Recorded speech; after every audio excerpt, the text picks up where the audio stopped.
tozali na esengo ya kokutana na bino susu na mokolo ya lelo na émission na bino autopsie ya mboka. Aujourd'hui tokolobela oyo etali Uvira placé sous le main ya ba internationaux eza MONUSCO. Tokolobela pe lisusu déclaration ya Paul Kagame oyo azoko réclamer ba terre na ye na est ya République démocratique du Congo. Tokolobela sondage politique ya RDC oyo placé ba député ba candidat misusu na au top par rapport ya bato misusu.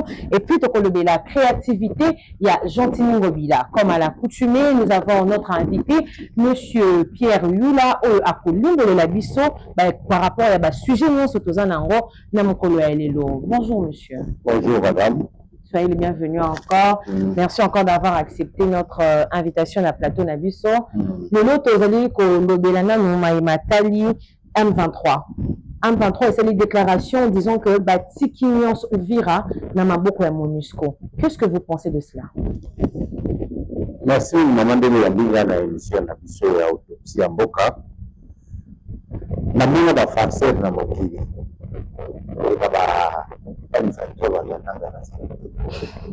Na mona bato baluwa lokota pour jouer sa population de la base. Bango après ba signature accord de la sabotaki signature accord. Dans la moni qui est dans mon ndongo par le tika Uvira na maboko ya MONUSCO. Est-ce que MONUSCO va gérer un pays? Est-ce que MONUSCO vraiment azali présent na Uvira? Est-ce que MONUSCO azali présent na Uvira? Faut ba matériel na a pour na Uvira qui puisse contrôler même l'administration. Maintenant fini. Est-ce que ma bato ko famille ndele ni tout le temps de trois ans au comme na Burundi na Bujumbura ba fandi ba na bana mwasi ya mokonzi ya mboka na mama na biso Eva Bazaiba akene ko para mama isa mawana passe après avoir créé des végables de tiki mboka na mboka ya la MONUSCO si on veut tout les créer ça pour nani de bagara de kolani ya basala ka olanda bango tona ndaka ndenge accord to signer ça ko kende je crois que votre solution arabe nanga c'est ça ce sont les arabe. Est-ce que cette annonce, depuis l'annonce Nabango jusqu'à aujourd'hui, État ya ouvert et ça aggravé tout bazaka quand la situation bazala qui n'en comme bazé banga ba américain sikoyo, on ça na comme hypocrisie. État ouvert ça na tu vois mboka patini ya bakero. Ba l'accès à la c'est sorti, on les a fait face. Bazali c'est la batona biso bakota pour ça la des hommes. Oh mabandi ko banga pe batona biso la sisi batona bango. Aussi ça peut pas. Et quel message vous pouvez adresser à la communauté internationale par rapport à tout ce qui sévit à la partie est de la République démocratique du Congo? Que la communauté internationale doit se méfier des Nanga et des autres. La population congolaise a beaucoup souffert. Alors, son actif comme on a fait confiance dans l'accord des États-Unis, que le chef de l'État américain na Congo le va signer l'accord na le bandit à Mwanamboka Kagame asala makasi que suivi l'accord ils ont maintenu pour la population finie. S'ils ont besoin de minéraux, tout ça la troque de Sakaba. Si ils ont besoin de quelque chose, nous devons travailler là-bas au lieu de m'abattre, ce n'est pas bon. Et ça, on a fait ça en communauté internationale. Ce sont des bandits. Les bandits ne sont pas des gens de réservement sérieux. Mettez de l'ordre, mettez la rigueur pour donner la banque. Vous avez fait ça ailleurs, vous avez arrêté tout un chef d'État. Vous avez arrêté la banque, pour créer la banque pour la population bon, que nous faisons face aux téléspectateurs hétérogènes. Nous sommes la difficulté à comprendre. Kagame a fait des discours. Alors, que ma belle manque à est na biso ezayaye. Qu'est-ce que vous pouvez réagir par rapport à ces propos? Maman, je ne sais pas cet homme. Il est malade de matière. Kagame, il ne connaît pas l'histoire de l'époque, la colonie belge. Quand on a commencé à coloniser, l'État consulat d'Aurundi, ils allaient à la Katia, presque dans le Congo. Ils ont regardé une monnaie Moko, banque Moko et Rwanda. Mais comment ça fait que Kagame aujourd'hui va dire que il y a un problème de mon côté, alors c'est votre dédouaner moi le bon fait c'est que dans la besoin de pas la besoin il y a dédouaner dans la besoin le pour la bande frappe à moni ba signature la corps pour bien avec la je fraka mabelé le pour la les habitants na ba fait sur le pas na bango il fait allusion à quel terre pour mabelé le bela mabelé les épaules il y a zala qui réfugié na Uganda. Et ce sont les Morotis qui sont venus par-ci par-là, ils se retrouver en Ouganda. Comment se fait-il normalement avec Terre on est à Bango pour la guerre? Il y a un côté à la commission qui parle de la l'hôpital. Bon, avec les acteurs, modèle basé au Sabane dans la classe. Que ma belle à Goma ya Congo, ça biso kutu au Sabane, biso. Botika ma belle na biso ekelete pour Kagame ça le buta. Et c'est autant na mutu na Bango. Pour la bango est wana maman faut ça est na zali na minerete et na bela ko kauka au côté alors yango ayande na bela na bango azo la terre azo la minéré ça na c'est dans le mboka oyo ya mboka mautu kumia bila na kaita za kwa ile mautu parce que assassiner le chef de la Bourse c'est un génocide c'est pas un message à suivre vous connaissez les Américains basé sur le problème il y a Kagame est commun international, mais les problèmes Kagame la déclaration Kagame ils ont succédé et ça c'est resté. Ce sont des fausses déclarations pour se défendre. Pas même que dans la bonne fait c'est que attaquer à mener dans soukarité dans un besoin par exemple pour la félicité jeune madame la kala mais ça même dans la zone la terre ah il y a des gens pour terre ça va OK d'après comment répondre sur ça. Par rapport à ces déclarations, nous pouvons dire que c'est une menace ou c'est un message politique. Comment est-ce que nous pouvons comprendre cela? C'est une escroquerie. Parce que si quelqu'un, on se dit aujourd'hui, tout ça est Kinshasa, on a réclamé moi le Pangonanga, est-ce qu'il y a des documents juridiques ou soit une base historique qui peut nous prouver que les terres ou les Kagame? On est ici quand même, nous devons avoir des documents juridiques. Et les actes depuis l'époque coloniale. Que Terre avec des preuves. Pourquoi quand ils sont entrés dans Afbel, vous savez qu'est-ce qu'ils ont fait? La première des choses, Bouka musée national na biso, Bouka archive na biso, pour archiver disparaître. Gloire à Dieu, des missionnaires catholiques, Basango, na bato mosusu baza na archive wana la bomba. Na ba diocèse na archive ezali il y a une chose on va côté de ça pour la diocèse. Pourquoi les sika na mizali po ba récupérer ba archive wana ba tumba yango tracer mona na te. Na la mimi na mboka tuma le haka le bio ko ni wala ko ba tsango Muragongo c'est que ba tuti ba veka wana bandakara. Oui du farce. J'ai connu le Congo, on peut faire aussi connaître le Congo. On peut faire semblant de connaître le Congo et je tente ma caméra pour ça pour le baron. Un bon professeur c'est un monsieur qui fait des recherches. Quand tu fais tes recherches à toi, ça peut te donner la vraie version. Mais mieux, tout le monde a connu la situation. Donc, il y a la forme et il y a la forme. On doit flatter tout petit. Et on doit le parler au tchèque, on a pouvoir, qu'on peut savoir la poste, azo flatter il y aura qu'à aussi. Muragongo, ce sont de nos cas de but qui est entré dans pouvoir l'authenticité. Dans le pays, il y a Kombo ya ba mostale bani kuche moko par exemple ya Narema mon Narema mon amba babilo ka ngona Muragongo asuka ba Kombo plus Muragongo c'est un autre outil mais nous avons sur le milotique c'est et ce n'est pas dit que parce que nous avons une milotique sur le box la plupart de la toute la fin de la calesa na bolina moi qui ne pas Kagame ce sont des farces Kagame vraiment c'est une farce mais retenir comment makamuna c'est ça. Après les propos de Kagame, est-ce que nous pouvons nous attendre à une crise régionale dans cette partie-là encore? Le monsieur veut emballer tout le monde dans son bateau. Dans le bateau, pour créer une crise régionale et comme on voit dans le grand lac des autres alliés, Kagame a pour le premier terre, Nabango, les a solo et comme si communauté économique ya Grand Lac la comme si ko ko comme ba marikamo pa na bango ba samba ko so le deuxième samba C'est ça son souci.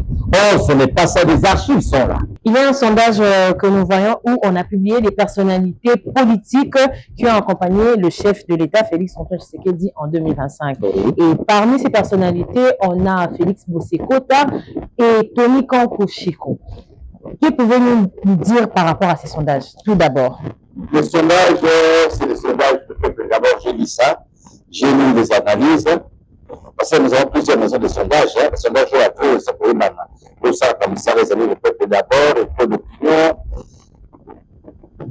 Le sondage a parlé des gens qui ont accompagné les chefs de l'État. Eux, ils ont la visibilité, et puis d'autres, ils ont des héros dans l'ombre. Accompagner les chefs de l'État pour la paix du pays, accompagner les chefs d'État pour la diplomatie, accompagner les chefs d'État pour la gestion du pays. Tony Chikoukamp est retenu comme meilleur politicien pour avoir accompagné les chefs de l'État. Les gens me demandent, il est qui? C'est un président d'un grand regroupement. Il est l'autorité, il est le haut représentant du chef de l'État dans le regroupement AAP, la fusion comme PEP AAP. Nous avons parlé de 34 députés à 46 députés.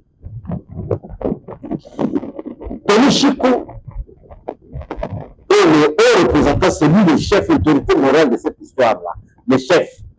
Mais il est heureux d'un nombre. Makababa agression et les appelés. Il est à tout moment au four et moment la victime d'aller tomber pourquoi. C'est sa participation. C'est lui qui va souvent négocier. Et même dans la gestion du pays, même dans la politique du pays, il participe à 80% pour accompagner son grand frère, qui est aussi son autorité morale. Il est fait fidèlement, même dans le regroupement PEP AAP. Tony Chikou est visible, mais c'est un héros dans l'ombre. Pour avoir déjà un rapporteur au Sénat, plus de 7 à 10 sénateurs, aller à l'Assemblée, vous avez plus de 46 députés. La troisième force, la carte Assemblée, ce n'est pas facile. C'est un monsieur qui est vraiment loyal au chef de l'État et il accompagne pour que le pays ose sa peine. Non, nous pouvons dire que c'est un acteur politique incontournable en République démocratique du Congo. Là, c'est vrai, il est devenu numéro incontournable. Ce n'est pas parce que c'est le frère ou le cousin de chef de l'État, lui-même l'homme. Il est incontournable, c'est qu'il faut y ça là. Maman, je ne sais pas. Aujourd'hui, que c'est un homme d'État. C'est un homme loyal tout d'abord. Ce n'est pas un monsieur qui trahit du matin au soir. Il est pas dans un approche à la loyauté. C'est le retour incontournable de Tchana. Les autres là, le Tanga, le colonel Rwanda, le colonel Angola, le colonel Brazzaville, ils ne sont pas là, mais Tony et Bio. Nous avons Bio, ça va du Bio, Tony Chikou est Bio. Donc il est naturel pour la paix du Congo, pour la gestion de ce pays. C'est ça Tony Chikou, la politique de ce pays. Il surveille ça. Et qu'est-ce que son regroupement AAP apporte dans notre pays? Maman, nous avons des ministres qui excellent dans le gouvernement soumis. Du regroupement AAP. Vous avez vu la pub, vous avez Mokoko Sama, vous avez Maman Nyande, la ministre de l'Environnement, vous avez le ministre de... Nous avons le ministre de l'Union, le ministre de l'Économie, le ministre de l'Environnement et la ministre du portefeuille. Maman, dans la motion, il y a 1000, vous voyez vous-même. Il y a environ les autres communes, l'économie des autres communes. Ça apporte quelque chose. Peut-être après ça, pour accompagner sur les gens à Kabodéré. Mais nous avons entendu que dans ces regroupements, il était difficile aux membres d'accéder à certains postes. Est-ce vrai? Maman, ce que j'ai là-bas dans la zone, je suis regarde, je suis mon administrateur. Bâtiment seulement comme un ministre, bâtiment seulement comme un DG, bâtiment seulement comme un vice-ministre. Je suis un mandataire. Non. Attends, ce que je sais là, dans l'examen de test pour la maladie, ça n'a pas de parce que quand il y a un maquillage, il faut traiter. Parce que beaucoup de malaria, il dit que malaria, il dit qu'il y a des années. Toujours la bonne chantier qui est dans le gouvernement, la bonne chantier qui est dans Parlement. Et chanter disait que dans le Sénat. Et la télévision, si on dit que la conseiller, où est le mal? Pas la mandataire que nous avons, mais si on reconnaît. Ici, la liberté, quand on membre du gouvernement, il y a 40, dans le 64, président, quand il faut dire, mais c'est juste le gouvernement. Mais bon, vraiment, président, nous voulons aussi savoir, est-ce que les actions de Tony Kankushiko répondent-elles aux attentes de la population congolaise? Oui, il y a des actions qui répondent aux attentes de la population congolaise. C'est un héros là. Il soutient beaucoup. Il y a l'activité, il y a bateau, mais il fait ça dans ma l'été. Parce que Congola, il y a une chose de l'activité telle que la philanthrope, il faut mettre à boye na ndunda bobeti ete atala atindi eloko esalaki na atindi équipe ya football ya botia ya boka bato équipe ya kokufa te ekoma na bakota na biso. Il travaille beaucoup, il travaille beaucoup, notre représentant Tony Chikapa. Allons du côté de Félix Bossekota.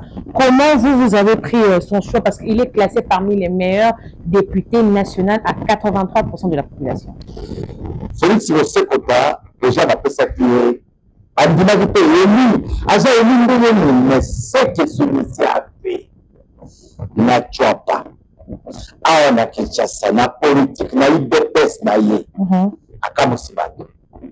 Na Tchouapa, la construction, ça pour ça, impossible. A tenu même la maison communale. Il a construit. A tenu même la prison centrale même il y a l'action sociale n'a parlé même pas. Il est en train de vendre le président politiquement. C'est l'unique député national et a accueilli une vacance parlementaire de Bosso, accueilli n'a pas moins de 30 000 personnes. Monsieur, ce poteau disparaît. Avec ça, là-bas, pont, il y a métallique. Ce n'est pas le pont où on a même d'habitude de faire ça dans mon poteau, dans la boîte de coffrage. Pourquoi la population dit boîte de coffrage? Il faut qu'on ait des petites zones. Dans 2 ans, de même pont avec oui. Et nous, on a quand même un peu de capacité. Après, on a mon étude, la salle qui est là, on a côté à l'ouïe. Quand on a sali à ma boîte, ma casse, ma maman de l'homme. Mais on n'est pas député. C'est ça le mal. Les gens font des histoires, on va se payer ça, mon qui. Bamo na bamo. Ok, on a tombé, on a pas de sous la salle, on a tombé, on a tombé. Ma père, on a bien. On a bien de coffres à chevron. Quand on se fait un chevron, on est bêtis. Quand on a un bout à zone, ce sont des aventuriers qui font des histoires pareilles. Mais de ce côté, à ça, dans l'école, comme il faut. Allez, là. Allez, dans le secteur, tu as pas, le secteur, il y a le feu. Voilà comment les gens sont en train de faire des ponts dans la boîte solide. Mais allez vers le Kina, des aventuriers, des gens qui font des ponts dans la boîte de coffrage, le même boîte de coffrage. Et que ça, la question, sur la petite boîte, on n'est pas dans ces vieux délits. Donc, la sauvé la télé, et boîte d'ornie. La même été député Moko, il y a monsieur qui est là, député national, à ça, il va prendre la boîte de coffrage. Ok, il y a des bois que les gens ont essayé de faire, impossible. Et c'est une bête, c'est et puis, pour la population. Autant que ma conduite, tellement épaisseur la boîte à pont. Bon, on a devenu un pont. Et un seul pont, félicitations à Bonabo. Allez chez Maman Belonga. Ça, j'assume ce que je dis. Couche à bois boyi. Maman, couche à bois boyi. Ma bois où je parle à l'eau, attends 30 ans pour me battre. La même chose que c'est le pont métallique, le pont métallique à bois qui va bois. D'un côté, il y a le feu ménage après.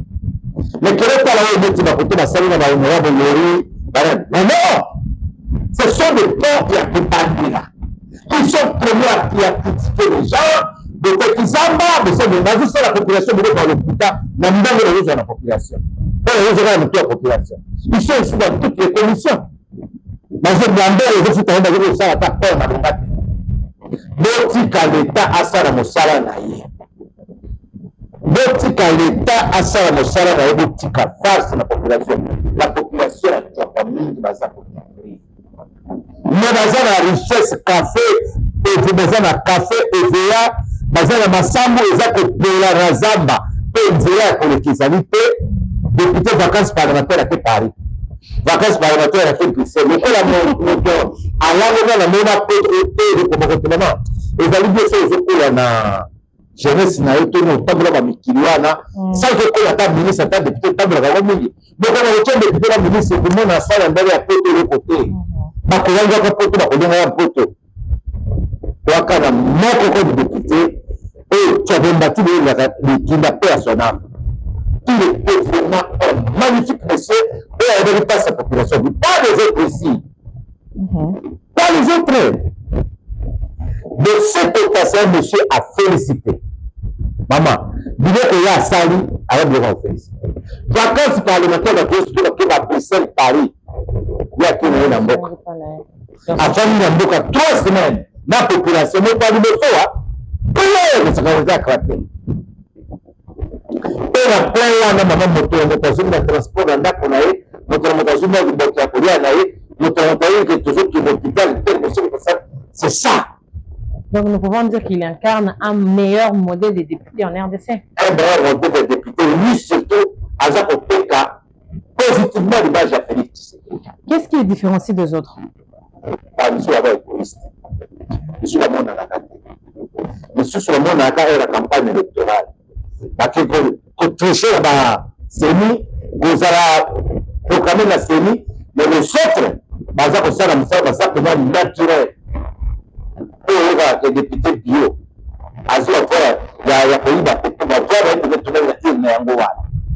Donc, nous pouvons dire que ces actions peuvent-elles inspirer aussi aux autres députés de faire pareil? Parce qu'on dit que le Ramalam, il y a ma bête. Maintenant,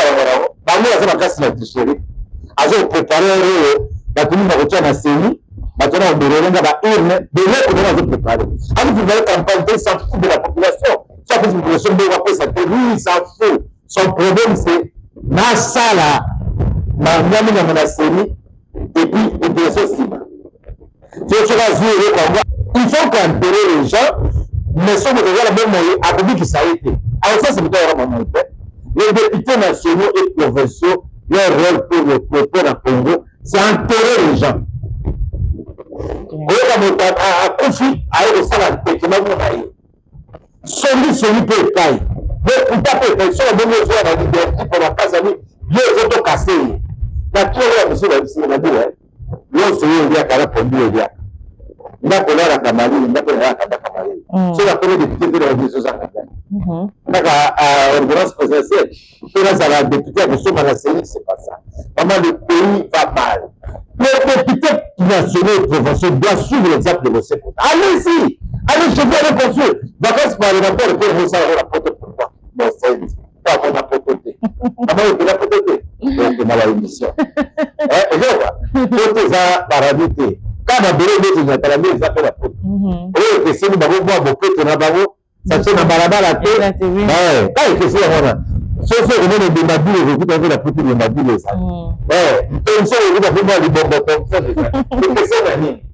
D'accord. Et quel message vous pouvez adresser à Félix Bossekota pour cette lancée qu'il a? Félix Bossekota, ce que je peux te donner comme conseil, nous te serons assez à Mathieu. Nous te serons assez à la Kissiba qui m'a donné la Robobo. Aux autres sympathiques. Pourquoi les autres péquent positivement image à chef de l'État, les autres péquent positivement mandat aux autres sympathiques, contre le sexe à Bana Tchapa, Bana Équateur Mobila, les amis pour ça. Les députés nationaux, les occupants des attentes sénateurs, les députés provinciaux, sénateurs, pour ça, parce que ma œuvre, eux, pour ça, n'abandonne pas. Tikalaka Ndebo, Tikali, Yaraï, la chef de l'État, et proche la population. Bon, tu connais déjà qu'il n'y a quoi atterrir, mais avant aussi ça, la créativité, il y a ancien gouverneur Nabiso, Gentini Ngobila. Comment vous pouvez définir son esprit de créativité? Gentini Ngobila, il était un gouverneur plongé dans l'infrastructure. Et maintenant, moto la vie, ce qui est battre comme on fait Bilembele tozalaka soki ozolaka na po makelele olinda bolulu bino ozalaka te azalaka bana boye tabela te biso tozalaka wana ntango okola olinda bolulu batiki elembo wana oya ministre olinda bolulu ekele ya ndeko wana pe wana makali ezalaki makelele ezali na kozinda dimata oswara elongo wana mpona bapima kopo ya eloko ya kolia tala ekita na Kinshasa toka na gouverneur Sakombi akendisa bango na zambi mpo botala mabeso ezala bien bemoni kopo oyo botiaka kopo opesa yango nkombo Sakombi ezaka baevre ya malamu ezala te ndenge mai oyo ekoma ekoleka na ngaba esali libulu ya manzengele ekomi olaki kimbuta wana mabe oyebaka na kimbuta libulu ya manzengele tosali boye na nzela ya manzengele maoleka libulu bangobila ye manzengele kufi mpo ya bongolo ezalaki mpo lelo basali ebebi bebi basali ebebi mpo ya bongolo ngobila elengesa wana bamaelengesa bazalaka babandi koleka place wana problema bato oyo mpo maelengesa wana tuna bato ngobila nzela ya kokamata bokoka nzela nini oyo de la paix oyo eza na kota de bonhomme de la paix ngobila zando ngana oyo tozala kokola zokote zando mpona tasache obuku libanda ya zando bato mo batia bakantine oyo basokolaka makolo ya bato esili yo omoni na mokili bakosokola makolo ya moto mama ngobila zando wana ata mbula na mbula tokokufaka zando wana bato oyebaka zando fo bapesamo zando ngobila se ngobila te apesa tala lelo na surtout tina te na njili okomona oyo ya bilili komine ya njili batongi yango ya sika balili batikaka eloko wana fond propre ngobila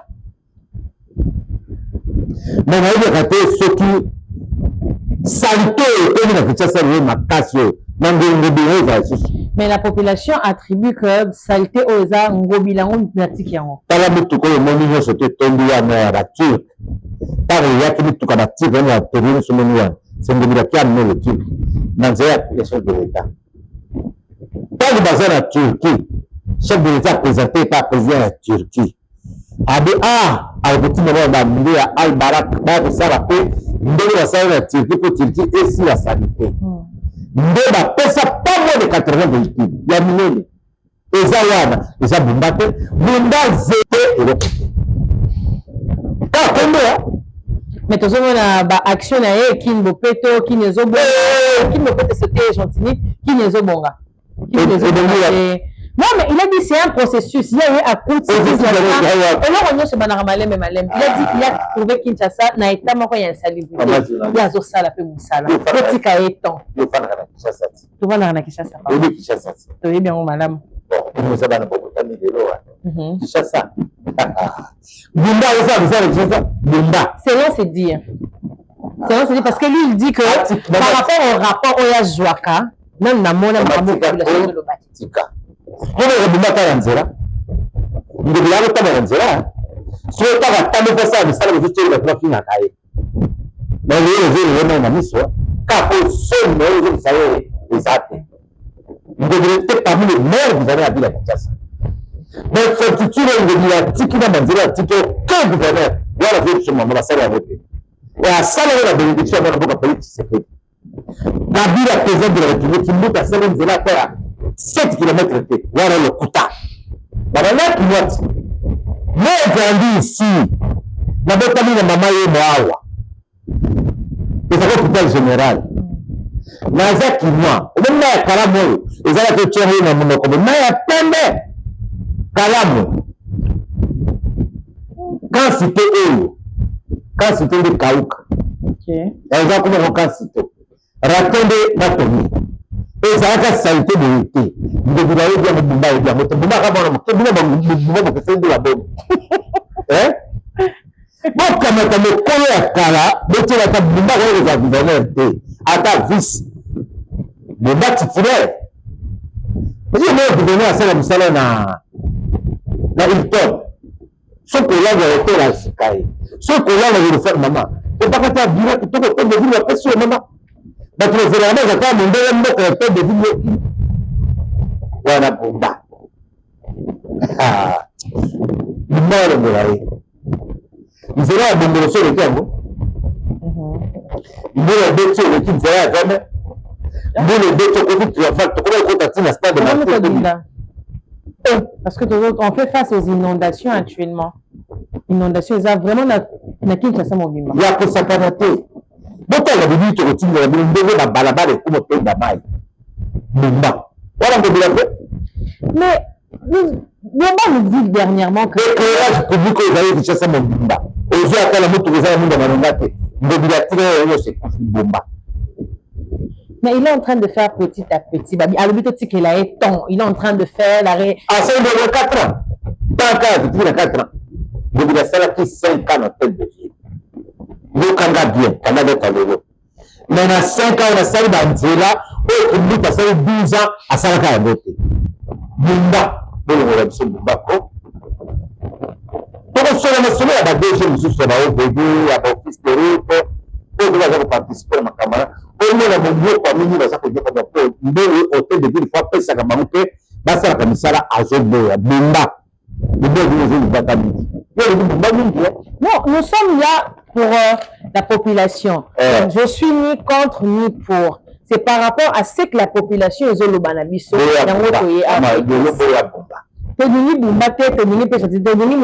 Nous sommes awa neutres. Non, nous sommes neutres dans le sens que par rapport à ces propos, il y a te ramener.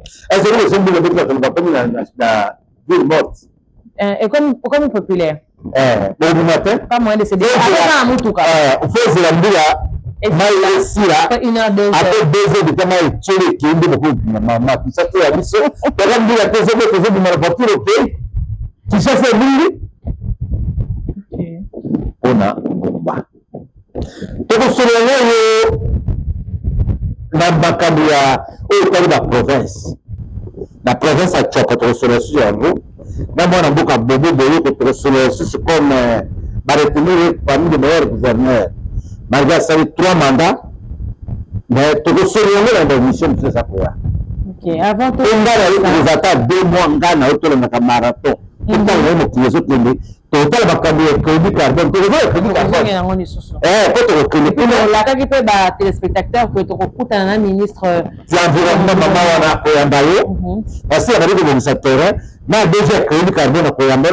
C'est là qui est sur ma communicateur, ya chapa bana baza mayele bakanisaka na territoire nyonso to bajeune bakomaka bululeki me nalandi bango na mission mode bakomanyola likambo etali développement likambo etali crédit carbone babi tala babilenge bazotala avenir na bango biso bakoma mpakala koyemba me bana wana ezotala soki territoire wana ezindi to ebongi bango nde bakozala na pasi so batelema bazala bapionnier pour aller dans le monde à développement ya Grand Équateur et surtout la zone originaire qui est là qui est là pas ce qui est ça dans la mode qui m'a dit oh je croyais que tout le monde était plongé dans le bain il y a maçon je sais comme il y a quelques arbres mais il y a des jeunes intellectuels comme ça jeunes très intelligents dans le côté la zamba mutateur la zamba té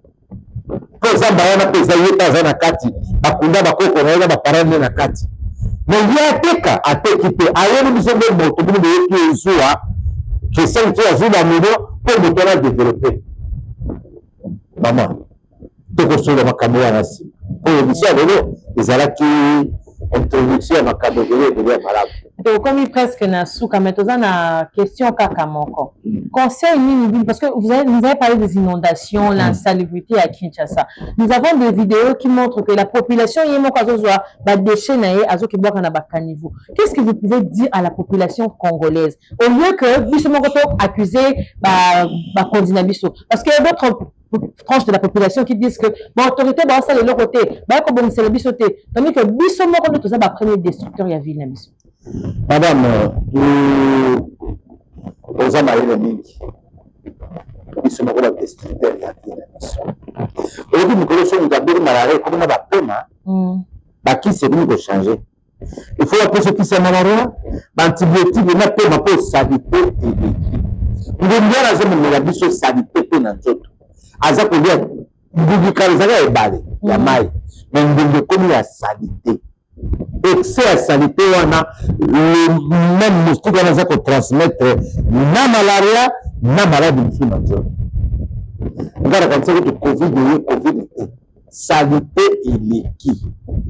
Conseil population tomi battre biso moko tozaka na tongo na bane ya kala mobile na tongo 5 heures mama na bila zoko na lopango akiti avi ka niveau wana kutoka ngo karatera c'est a petit pas suko na reposer propre mama pa vite na santé de bosso na ngate bide ko wana isira et comme mutavi santé de chez na ya ko boka na terrasse surtout na bapon pour comme synonyme ya décharge or pose à décharge tant que je vois kawara toujours se créer ba maladie biso moko toza komema na ba mikumba ya maladie biso moko moto foni na gombe kuna akoyoka maladie ezaka yoka kwa fela fefete tombate ya cité makasi sanité wana esila bakonzi mpe bocréer bango badécharge bakena kobwaka biloko poso décharge moko ezali awa na kauka so même décharge apres balongoli wana ekomi station bateli terrain wana babebe yango wana kala ezalaka na chaque quartier esika moko omona décharge ezali bato nyonso mpe baya kobwaka bapoubele yango place wana na fin ya semaine ou bien pendant la semaine bavéhicule eleki elongeli ebiloko wana nyonso tu ekufa. D'accord, merci beaucoup, merci d'avoir accepté encore notre invitation. Tokomi Nasuka ya émission Nabiso, vous avez un mot à nous dire? Nasuka ya émission Nabiso maman, nazo pesaka ba député conseil na ba politicien. Mwana mboka toyishi kulelo bakomi référence ya politique ya RDC mpona loyauté. Toti na ozala ba politicien lokolo awa lokolo na Rwanda lokolo kote mosusu politicien na ngonga oyo azotala est-ce que kalimi kokoya loyoto lobi bakosa déclaration te so okoya déjà la so yali kobenga baninga kuna biso totikalaki bokanisaka biso mpe bazotinela misolo contribution mpo tolo bala nzala te mokolo bango bazwa mpula poste or c'est le tabou. Le député, presque le parlementaire, non surtout. Bon, ça, la ndenge de nous avons le secrétaire Sali. Atterrir, na mboka wana akiti, azana baction sociale à Sali, azana ba biloko aza kotonga, bon, zelaka teta l'élection, il faut que la numéro la population, chemise polo, babaya pe ya polo yango.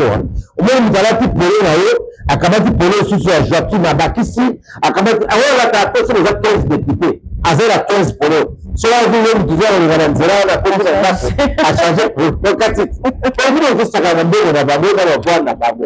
Hapo kwa saka na bino. Ndio bote na wewe boko. Na timu sisi na 40 députés soit 40 polo. So ga yala zela koleka la tayi. So ga zela kama umbale la tamoko boko tumbo boko tukali kopo. Somo. D'accord, merci. Maman ba Android pour sa population commune passe. La élection en 2028, s'il y aura moins de candidats, on aura 100 000 candidats. Okay. Android 8, j'aime dire pour ça la politique. À même si la politique est millionnaire, il n'y a pas de problème. Baoki ya susu nzelate eza na sene komona sene kotonda na bagene eza na ensemble ko na bagene ko bagene bazete na bino na bagene po basololaka bie po balembi biso na lokuta na infidélité na manque ya loyauté balembi biso. C'est ça. En tout cas, merci. Tokomi Nasuka ya émission na biso, merci de bolandaki biso lisusu. On a s'abonner à la page na biso te, à s'abonner à la chaîne Nabiso pour avoir plus d'actualités et plus d'informations. Restez encore branchés sur nos antennes et au revoir.